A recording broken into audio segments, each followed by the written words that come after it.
예, 반갑습니다. 입시 안녕하세요. 무엇이든 물어보세요.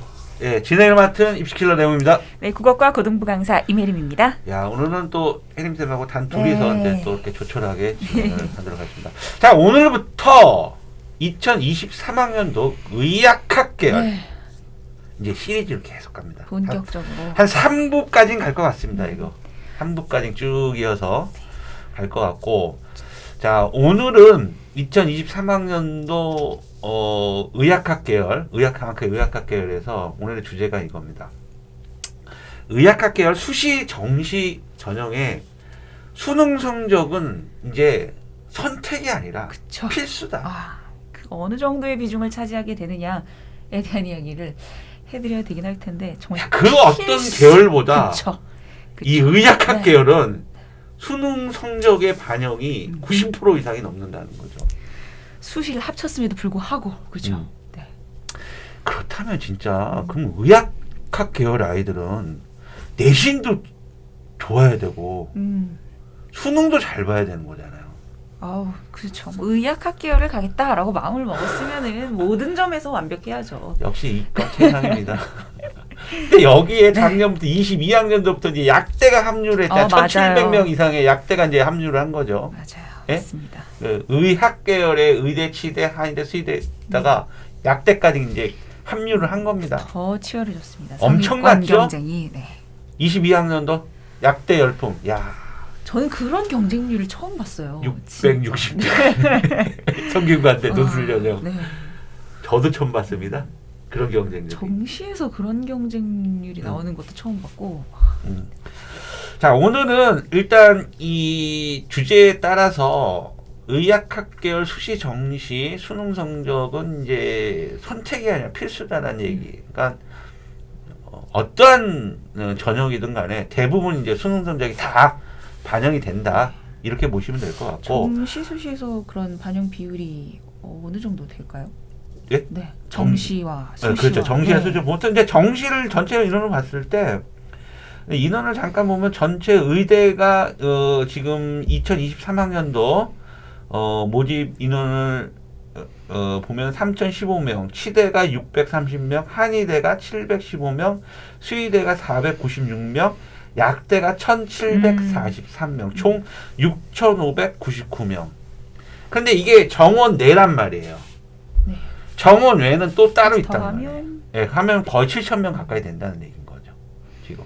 그럼 이렇게 의학학 계열이 이렇게 모집이 되는데, 그러면 이제 이걸 또 수시와 정시로 나눠야 될 거 아니에요. 그러면은 의대 같은 경우는 수시는 교과 종합 논술 전형이 여러 개 있으면 복잡하니까 저희가 정시 비율만 한번 네. 얘기를 해볼게요. 따져볼게요. 의대 같은 경우는 정시 2023학년대 정시 비율이 전국의 의대 39.7%, 39.7%, 치대가 41.9%, 40% 넘었어요. 네. 한의대가 40.6%, 수의대가 38.7%, 역시 약대, 약대가 43.8%. 약대는 거의 수능으로 간다고 보고. 예. 근데 이게 43.8%잖아요. 근데 만약에 수시에서 못 뽑잖아요. 그쵸. 그럼 정시로 2월 된단 경우가 말이에요. 또 생길 수 있겠죠. 많이 2월 돼요. 왜냐하면 체제를 못 맞힌 애들 많아요. 그러니까 43.8%라면 막 45%는 그냥 2월대 인원은 45%는 그냥 넘는 거고 50%에 가까운, 그렇다면 뭐 약대는 50% 이상은 애들 수능 그냥 당연히 수능 정시 준비해야 된다. 이 정도 봐야 되는 거고, 전체 의학 계열 정시 비중은 41%가 나왔습니다, 지금. 근데 굉장히 높은 비중이네요. 아까 약대도 말씀드렸지만 의대, 치대, 한의대, 수의대도 수시에서 2월 되는 애들이 생깁니다. 그러면 이게 전체 41%인데 약 45%에 가까운 육박하는 그런 비율이 나올 것 같고, 자, 그러면 정시가 이렇게 40%가 넘었어요. 의학학 계열이. 수능 성적, 정시 수능 성적으로 가는 거잖아요. 당연히 그렇죠. 그런데 수능 성적을 반영하는 비율은 전체는 90%가 넘는다. 왜 이런 얘기가 나오냐면 수시에는 당연히 수능 최저학력 기준이라는 게 존재해야 되나요. 그러다 보니까 대부분이 수능 최저가 없는 전형 찾는 게 더 빨라요. 그게 더 빨라요. 그래서 대부분 수능 최저가 있다라는. 근데 대부분 의학 수능 학계열이기 최저가 때문에 그놈의 어마어마하죠. 수능 최저가 그죠. 뭐 일반 뭐 두 개 네. 영역 하고 이런 네. 수준은 아니잖아요. 그쵸. 그죠? 보통 3개 그다음에 또는 뭐 4개 하고 뭐 이 정도 수준 나오는 거니까. 3, 4. 자, 그렇다면 1차적으로 우리가 얻은 결론은 뭐냐면 이 의학학 계열은 수능 성적이 굉장히 중요하다는 거잖아요. 그럼 수능이 잘 나와야 되잖아. 그런데 오늘 혜림쌤이 많은 얘기를 해주셔야 되는 게 이놈의 이과생들이 응? 이과 최상위 학생들이 자 올해도 보세요. 22학년도 보세요. 박살났잖아 국어가. 국어가 심각했죠. 도대체 왜 물론 이과 학생들 국어 잘하는 애들 많아요. 또 이렇게 내가 얘기하면 또 뭐 댓글 바로 달립니다. 뭐 뭔 소리 하냐. 이과는 국어 잘한다. 뭐 이렇게 얘기하는데 잘하죠. 이과 최상인데 그래도 힘들어하는 애들 있지 않습니까? 맞습니다. 그러니까 제가 좀 궁금한 건요. 22학년도 수능 국어는 어려웠었어요. 네, 어려웠었어요. 어려웠죠. 다른 과목에 비해서. 오히려 수학이 뭐 불순이라는데 아니요. 이과 최상위한테는 너무 쉬웠었어요. 수학이.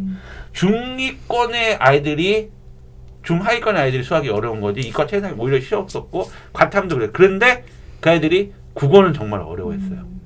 그렇다면 23학년도에는 이 난이도가 그대로 유지될 것이냐? 응? 그럼 도대체 어떻게 공부를 해야 되냐? 통합형 첫 해였는데 국어.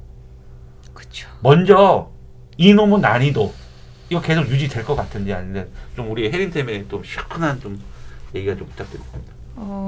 우선은 그 통합형으로 바뀌기 전 그리고 선택 과목이라는 게 생기기 전에 네. 이제 2021학년도 수능이었죠. 네. 이제 그때는 물론 그때도 어렵게 출제가 됐었습니다. 네. 그때 뭐 한 6월, 9월 난이도로 봤을 때 이번 수능은 뭐 어느 정도 난이도로 출제가 될 것 같습니다라고 많은 그 입시 기관에서 예측을 했었는데 생각보다는 어려웠다. 그런데 뭐 그렇다고 해서 막 이번처럼 올해처럼 그 등급 컷이 1등급 컷이 80점 초반 이렇게 나왔던 거는 아니었잖아요.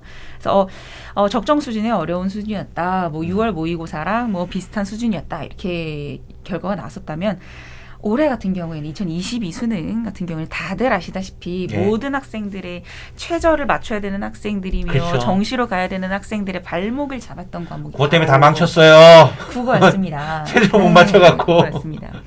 근데 그때 수능이 끝나고 나서 이제 네. 제가 했던 이 수능과 관련해서 피드백을 했었던 그 방송을 혹시 보셨던 분들이 계시다면은 아시겠지만 제가 이런 이야기를 했었어요.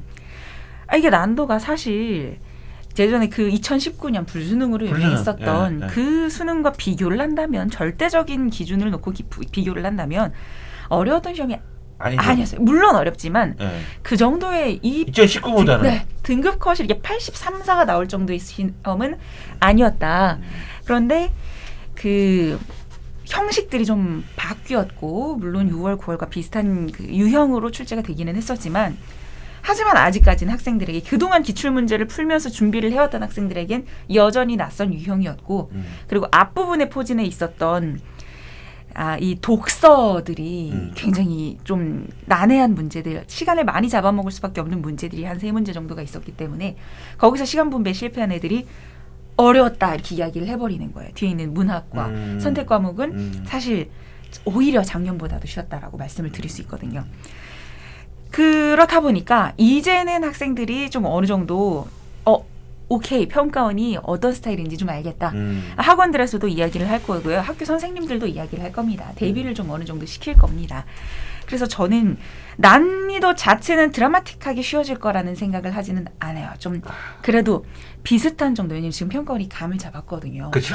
시험 문제 어떻게 내야겠다. 그렇죠. 이걸 지문을 가지고 아이들을 괴롭힐 게 아니라 정말 그동안 얼마나 문학에 기본적으로 알고 있어야 되는 학교 공부 교과서에서 가르쳐줬었던 학교 내신에서 가르쳐줬었던 그런 기본적인 문학 개념을 어느 정도 잘 알고 있느냐는 기본으로 놓고 비문학을 핵심을 찾아낼 수 있는 능력을 너네가 가지고 있느냐 스킬이 아니라 정말 그 문제의 추론 능력과 비판 능력을 가지고 있느냐를 묻는 문제를 내는 그 감을 지금 잡았어요.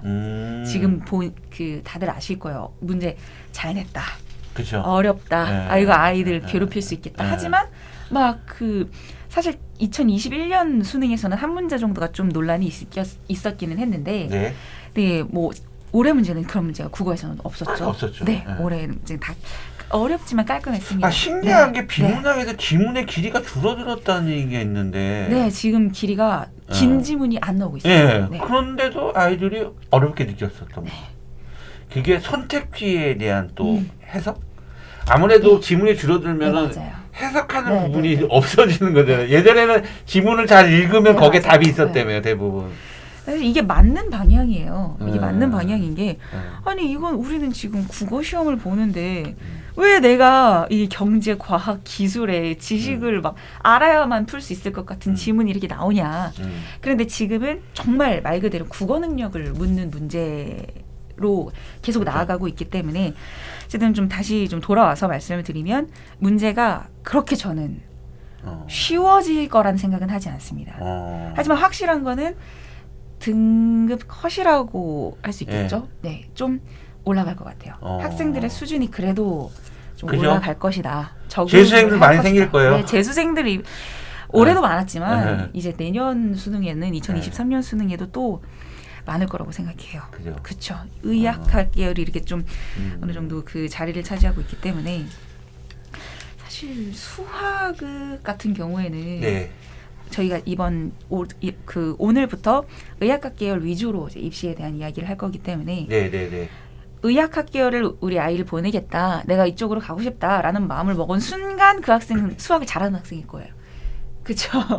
수학을 어느 정도 자신 있어 하고 좀 그래도 잘하는 학생일 거예요. 근데 여기서 그 어떤 의대를 갈 것이냐, 아니면 그 다른 계열을 갈 것이냐, 혹은 의대를 갈 거라면 어떤 학교를 갈 것이냐, 이거를 선택할 수 있는 그 기로는 지금 확실하게 국어로 변별력을 나누는 추세로 가기 시작한 게 벌써 3년, 4년째 계속 되고 있기 때문에, 아마도 내가 원하는 과, 원하는 계열, 원하는 그래도 학교를 가기 위해선 뭐 다들 알고 계시겠지만 국어가 그 이상을 차지하지 맞아요. 않을까 우리가 싶습니다. 과거 영재고 준비하는 애들 죽으라고 그냥 수학하고 과학만 하잖아요. 그런 거랑 똑같은 거예요. 의학 계열 준비하는 대입시생들은 수학, 과학에 굉장히 시간 많이 투자하는데, 의외로 국어를 또 이렇게 조금 살짝 밀어놓는 경향이 있어요. 그러다 보니까 사실 국어라는 과목은 저는 고3 때 물론 공부를 해서 또 흥미를 했지만, 기본 베이스는 맞습니다. 어렸을 때 저학년에서 다 만들어야 되지 않겠냐. 어제 저희가 과탐 촬영했잖아요. 과탐 선생님들이 과학 성적 잘 오르는 비법을 말씀드리니까 한결같이 물리학 선생님들이 국어학원 갔다 와요.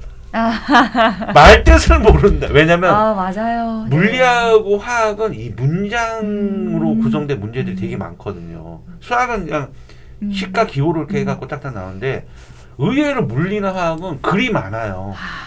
그러니까 그 글을 읽으면서 어제 물리 선생님 말씀드린 대로 글 속에서 답을 찾고 어느 정도 힌트가 다 있는데, 애가 그 문해력이 안 되는 아이들은 못 찾는다는 거지. 그래서 물리가 어려운 거야. 사실 물리는 답이 딱딱 떨어져서 쉽다, 이해만 되는 개념만 잘 돼 있어. 근데 개념을 가지고 문제를 접근했을 때 그 문장을 해석한 능력이 떨어진 아이들 같은 경우는 힘들다는 거죠. 그래서 어렸을 때 조기 교육이 굉장히 기본적인 교육, 기본적인 어휘 능력이라든지 저는 이런 걸 굉장히 강조하고 싶은 부분이 있어요. 자, 수능 성적이 중요합니다. 의학학 계열은요, 수시든 정시든 수능 성적이 매우 중요합니다. 그러니까 수시에서는 우리가 수능 최저를 등급을 가지고 최저로 활용하는 부분이 있고, 정시에는 말 그대로 수능 성적을 가진 표점이나 백분위를 활용하는 부분이 있어요. 따라서 2023학년도 의학학 계열을 준비하는 수험생 여러분들은 이게 수시 따로 정시 따로라고 생각하면 절대 안 됩니다. 맞습니다. 수능입니다. 그 와중에 내신도 관리를 해야 됩니다. 그렇죠. 대신에 아이고, 네. 예년 고3보다는 고3 내신 비중이 완벽하게 줄어들었기 그거는 때문에 확실하죠. 크게 네, 줄어들기 때문에 맞아요. 큰 부담이 네, 없을 겁니다. 보통 고1 내신이 거의 고3 때는 진로 선택 과목들이 대부분 많기 때문에 일반 선택 과목은 크게 한 뭐 3-4개밖에 없는 걸로 알고 있어요. 그렇기 때문에 내신을 준비하는 그런 부담감이 줄어들기 때문에 수능에 몰입하는 그런 어떤 학습 전략을 짜주시는 게 좋을 것 같아요. 어느새 지금 겨울방학도 끝이 나고 네. 정말 진정한 고3으로 접어들게 되는 3월 달이 이제 2주 그죠? 남았나요? 네. 네, 이제 아직 2주 남았다 이렇게 생각하지 마시고 지금부터 정말 내가 수능 성적을 어느 정도까지 끌어올릴 수 있을 것인지에 대한 세밀한 계획을 얼른 세우셔야 네네. 될 것 같아요. 마지막으로 다시 한번 당부드립니다. 이건 학부모님한테 당부드리고 싶은 얘기인데, 물론 학교 선생님들도 이렇게 끌고 갈 수 있어요. 고3 내신 중요하다라고 했는데 아닙니다. 전체적으로 봤을 땐 고1, 2 내신이 거의 다 차지했습니다. 그러니까 거기에 휘둘리지 마시고 정확하게 고3 내신은 범위가 굉장히 많이 지금 정말 열이 있었다면 셋으로 축소되는 그런 상황이라 보시면 돼요. 그러니까 내신 고3 때 돼서 내신 막 거기에 연연하면 안 됩니다. 수능입니다. 고3 내신도 수능 대비로 그렇죠. 들어가게 국어 같은 되기 때문에, 경우는 네. 국어는 어차피 네. 엄매 아니면 화작이잖아요. 네. 그러니까 그거를 내신하면서 수능이라고 같이 생각을 해야 들어가기 되는 것 때문에, 네. 같다는 거죠. 맞습니다. 자, 오늘 방송은 이렇게 이제 의학학 계열이 수능이 선택이 아니면 필수다라는 걸 강조해드렸고 수능 대비에 대한 부분을 말씀드렸고요. 다음 주는 약대의 열풍. 왜 도대체 네. 약대가 이렇게 아이들이 광분하면서 정말 약대에 지원하려고 하는지에 대한 그 원인을 제가 분석해서 찾아냈습니다. 드릴 말씀이 너무 예, 많습니다. 다음 주 할 얘기가 너무너무 너무 많습니다. 많습니다. 제가 보니까 다 이유가 있더라고요. 예, 다음 주 편 기대해 주셔서 좋을 것 같습니다. 야, 오늘은 방송 여기까지 진행하도록 다음 주에 또 약대를 가지고 찾아뵙도록 하겠습니다. 수고하셨습니다. 맞습니다.